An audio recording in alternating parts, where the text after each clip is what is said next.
पढ़ते हैं third relation of Maxwell, जो कि एंथैल्पी के लिए दिया गया है, which is given for enthalpy. तो we know that from relation of enthalpy H is equal to U plus P V, H is equal to U plus P we.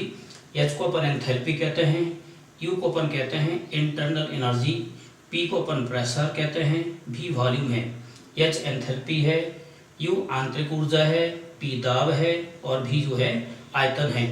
इसको अपन equation देते हैं फर्स्ट। इसमें क्या करते हैं, परिवर्तन कर देते हैं, इंग्लिश में बोलते हैं टेकिंग चेंज। इसमें चेंज कर दीजिए, टेकिंग चेंज, परिवर्तन कर देते हैं।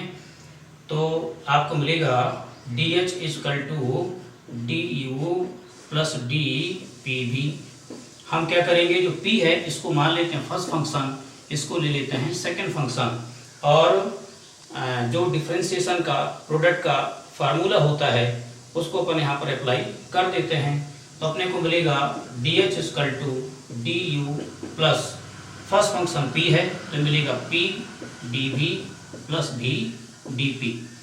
First function differentiation of second function plus second function differentiation of first function, ठीक है।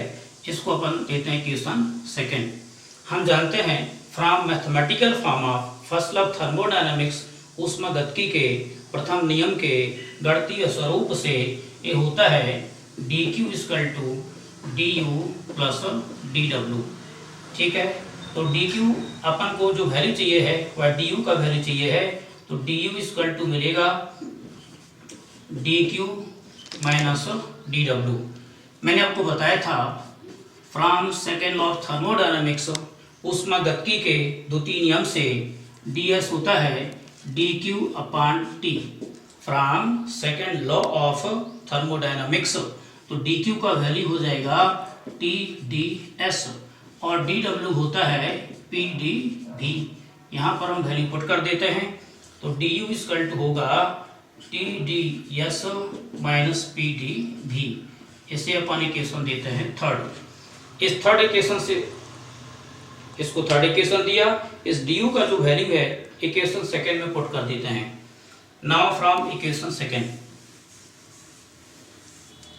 इस DU का वैल्यू इक्वेशन सेकेंड में पुट कर देते हैं, तो आप लिखेंगे फ्रॉम इक्वेशन सेकेंड समीकरण 2 से ये आपका है DH equal to DU plus PdV plus VdP।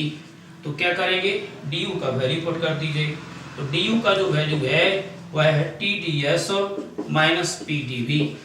आपका जो रिमेनिंग इक्वेशन में वैल्यू है वह अपन पुट कर देते हैं, ये आपको मिलेगा PdV प्लस VdP। यहाँ पर देख रहे हैं PdV आपका कैंसिल होगा, आपको मिलेगा TdS प्लस VdP। इसको अपन कहते हैं DH। इक्वेशन अपन देते हैं इसको फोर्थ। तो फोर्थ इक्वेशन से क्लियर है कि जो एंथैल्पी होती है ये डिपेंड करेगी एंट्रोपी पर और प्रेशर पर। एंथैल्पी जो H है यह निर्भर करती है एंट्रोपी पर और दाब पर। क्योंकि यदि हम H को चेंज करते हैं तो एंट्रोपी में और प्रेशर में चेंज आएगा। D जो है यहाँ चेंज को बताता है, यहाँ भी चेंज को बताता है। यदि एंथैल्पी में हम चेंज करते हैं तो एंट्रोपी और प्रेशर में चेंज आएगा। चेंज करना मतलब निर्भर करना, डिपेंड करना। तो जो एंथैल्पी होगी या डिपेंड करेगी एंट्रोपी और प्रेशर पर। Therefore we can say enthalpy is a function of entropy, enthalpy is a function of entropy and pressure। तो H इक्वल टू मिलेगा HSP, ऐसा लिख दिया। इसको अपन इक्वेशन देते हैं फिफ्थ।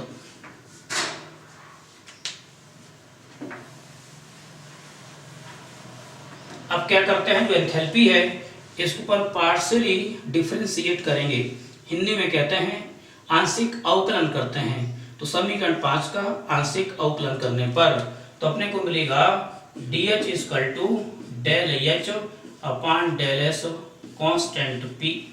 यहाँ पर आ जाएगा अपना DS plus del H upon del P, constant यहाँ पे आएगा S, यहाँ पर जाएगा dP।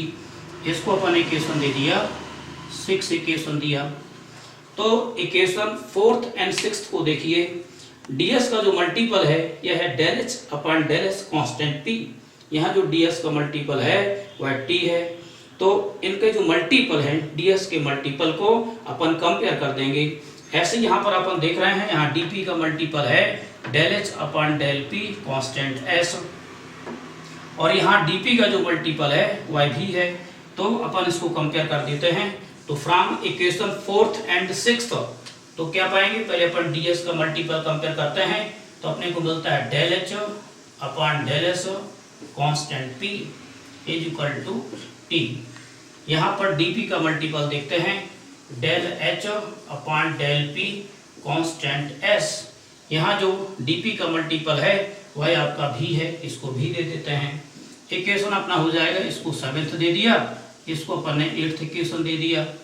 अब since enthalpy is a point function और स्टेट फंक्शन, चूंकि जो एंथैल्पी होती है यह अवस्था फलन होती है, अतः इसका यथातथ अवकलन होगा। That is enthalpy is a different perfect differential. जो एंथैल्पी है वह यथातथ अवकलित होगी।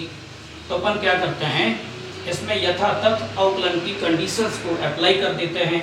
यथातथ अवकलन में करते क्या है, परफेक्ट डिफरेंशियल जो क्वांटिटी होती है उसमें करना क्या है, इसमें देखिए यहाँ कांस्टेंट p है, इस इक्वेशन को कांस्टेंट p के साथ पार्शियली डिफरेंशिएट कर देंगे। ठीक है, यहाँ जो स्थिरांक है वह s है, तो इसका अपन s के रिस्पेक्ट में इसको आंशिक अवकलित कर देते हैं और दोनों इक्वेशन इक्वल कर देंगे।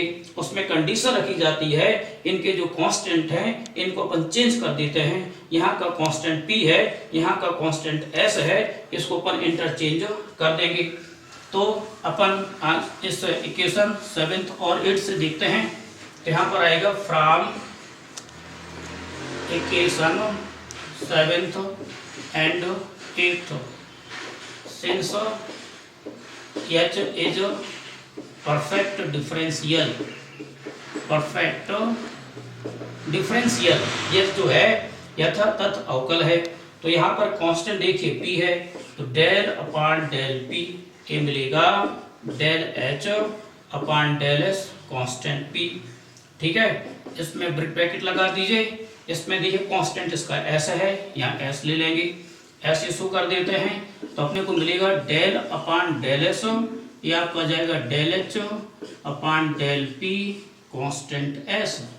यहाँ पर जो होगा इसका जो कांस्टेंट है इंटरचेंज कर दीजिए, यहाँ पर आपका p आ जाएगा।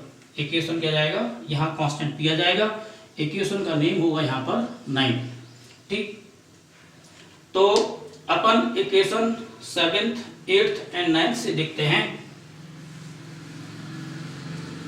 देखिए del H upon del S constant p का जो वैल्यू है वह t है, del H upon del p constant s का जो वैल्यू है वह भी है, यहाँ पर पुट कर देंगे। तो अपन लिखेंगे from equation 7th 8th and 9th in equation का यूज करते हैं। तो देखिए फ्रॉम इक्वेशन 9th यूज करेंगे अपन लोग, फ्रॉम इक्वेशन 9th इक्वेशन देख लेते हैं। यहाँ लिखा हुआ है डेल अपॉन डेल p। देखिए del H upon del S constant p का जो वैल्यू है वह t है, तो यहाँ t रख दीजिए। ठीक, इसका कांस्टेंट s है। यहाँ पर देख रहे हैं del upon del s, del H upon del p constant s का जो वैल्यू है वह क्या है, v है। यहाँ जो कांस्टेंट है वह p है। ठीक है, तो अपने को मिल गया del t upon del p constant s is equal to del v upon del s constant p। इसको अपन कहते हैं थर्ड रिलेशन ऑफ मैक्सवेल। क्या बोलेंगे, थर्ड रिलेशन ऑफ मैक्सवेल।